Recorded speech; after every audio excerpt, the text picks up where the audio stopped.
Ugye minden közösségnek, minden csoportnak, vagy akár egy országnak is van egy alapvető értékrendje. Olyan elvek, ami mentén megszerveződnek. Ugye a mostani politikai erőnek, jelen esetben a Fidesznek is van egy ilyen egy elvi, erkölcsi alapja, ami a magyar társadalomból jött.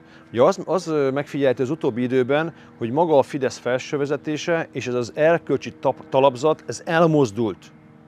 Tehát gyakorlatilag ezek eltávolodtak egymástól, elszakadtak egymástól.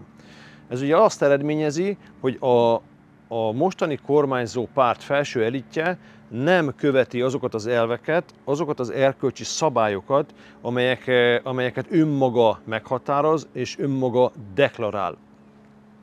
Ugye az a helyzet, hogy ezt a baloldal már sokkal korábban elengedte. Ott már sokkal korábban megszakadt az a folytonosság, ami az erkölcsi alapokhoz, az akkori erkölcsi alapokhoz kötötte őket. Ugye akkor az volt, hogy a dolgozó ember, építsük nagyon régen még a szocializmus, kommunizmus, stb. Mikor ez a baloldali elit elszakadt ezektől az értékrendektől, attól keletkeztetjük az ő bukását. Ez már a múlt. Ugye a Fidesz most tart ott ennél a pontnál, amikor olyan mértékben szakadt el az alapvető értékektől, hogy gyakorlatilag ez már napnál világosabban látható, hogy az ország kárára van.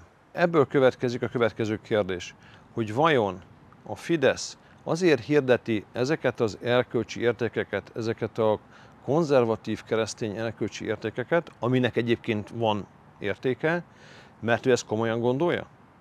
Nem. Nem azért hirdeti. Azért hirdeti, mert ezeknek a hirdetésével tudott hatalomra kerülni Magyarországon, ezeknek a hirdetésével tud hatalmon maradni, és így tudja elérni a céljait. Hiszen ha megnézzük, hogy a 10 parancsolatból hány pontot szegnek meg általában, és most megint nem az átlag fideszes szavazóról, nem a fideszes politikusok többségéről, hanem a fideszes politikusok elitjéről és a hozzájuk tartozó gazdasági körökről beszélek. Ha megnézzük, hogy hány pontját szegték meg mondjuk adott esetben csak a 10 parancsolatnak, akkor világosan látjuk azt, hogy ők nem azért hirdetik ezt, mert ezt komolyan gondolják, hanem csak azért, mert így tudnak maradni a hatalomban.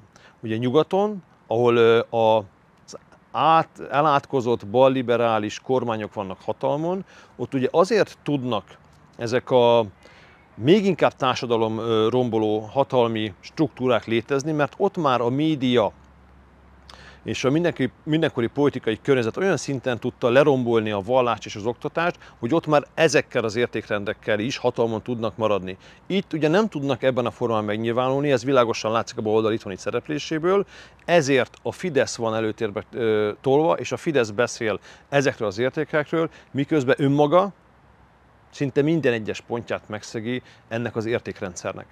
Tehát azért kell megtéveszteni a választókat, hogy hatalmon tudjanak maradni. Ugye Michelin bizonyítja ezt a filozófiát jobban, mint az ország vezetőnek a nyilatkozat, amit pár évvel ezelőtt tett, amikor azt mondta külföldi üzletembereknek, politikusoknak, hogy ne azt figyeljétek, amit én mondok, hanem azt figyeljétek, hogy mit teszek.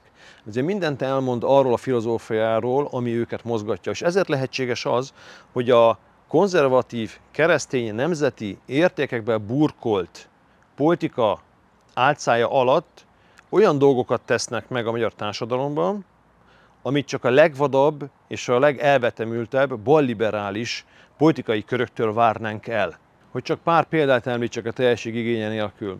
Ugye az utóbbi időkre visszatekintve emlékszünk még a Keleta, a pedofil ügy, a Borkai ügy, a Szájer ügy, a lölő jelenség százai, ezrei, és ugye a Covid idején tett intézkedések, a kényszerítések, a maszk biznisz, a vakcina biznisz, a lélegeztető gép biznisz, aminek ugye minden dokumentációját megsemmisítették azóta. Ezek mind világosan mutatják, hogy teljesen mást mondanak és kommunikálnak, mint amit tesznek.